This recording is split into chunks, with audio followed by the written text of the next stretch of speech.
Sir, ముఖ్యమంత్రి జగన్మోహన్ రెడ్డి గారిపైన దాడి జరగడం, త్రుటిలో ప్రాణాపాయం నుంచి ఆయన తప్పించుకోవడం, అవన్నీ చూస్తుంటే ఇది హత్యకు జరిగిన కుట్రగా భావిస్తున్నారా? ఇది తప్పకుండా సడన్గా జరిగినటువంటి ఇన్సిడెంట్ అయితే మాత్రం కాదు. ఇది ఒక ప్రీ ప్లాన్డ్గా జరిగినటువంటి మర్డర్ అటెంప్ట్. ఇది దానికి తగినటువంటి సాక్ష్యాధారాలన్నీ కూడా ఉన్నాయి. దీంట్లో చంద్రబాబు నాయుడు పాత్ర ఎంతైనా కూడా ఉంది.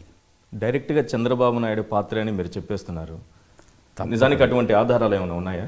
మీకు చంద్రబాబు నాయుడు మాట్లాడినటువంటి తీరు, ఆ వీడియోలు చూపించేటటువంటి దానికి ముందు ఆయన చెప్పినటువంటి మాటలు, వివిధ సందర్భాల్లో ఆయన ప్రసంగించినటువంటి తీరు, ఆయన వాడినటువంటి పదజాలం మనం అర్థం చేసుకోవాలి.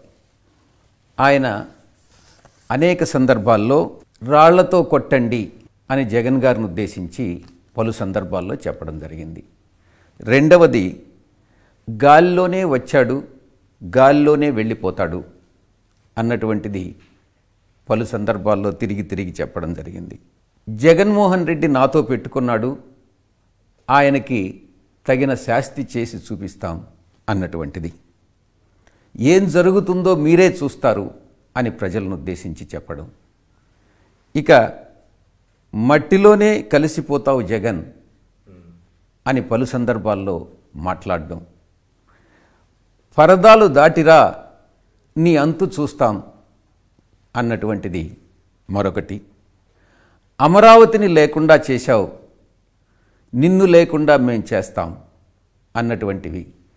ఇవన్నీ కూడా చూస్తే దీంట్లో చంద్రబాబు నాయుడు పాత్ర నిస్సందేహంగా ఉంది అని ఘంటాపదంగా చెప్పొచ్చు. ఈ స్టేట్మెంట్స్ ఆధారంగానే హత్యకు కుట్ర జరిగింది అని చెప్పొచ్చా?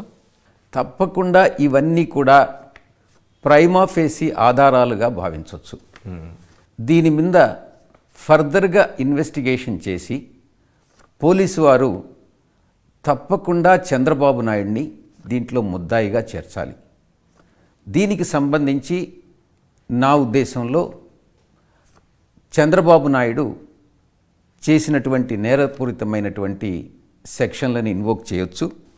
దాంట్లో ప్రధానంగా 120B CRPC కానీ, 307, 324, 506 IPC వీటినన్నింటినీ కూడా చంద్రబాబుకు పూర్తిగా అప్లై అవుతాయి. ఇక్కడ ప్రధానమైన అంశం ఏంటంటే, ఉద్దేశపూర్వకంగా రెచ్చగొట్టడమా, హత్యకు కుట్ర చేయడమా? ఈ రెండింటికి మధ్య చాలా తేడా ఉంటుంది. ఇది ఉద్దేశపూర్వకంగా హత్యకు ప్రయత్నం చేసి తన అనుచరులని ప్రవోక్ చేసి తను వెనకుండి నడిపించినటువంటి కథ. కాబట్టి చంద్రబాబు నాయుడు దీంట్లో నేరస్తుడు, నిందితుడు. అతనికి శిక్ష పడాలి, దీని మీద పూర్తిగా ఇన్వెస్టిగేషన్ చేయాలి అన్నటువంటిది నా ఉద్దేశం.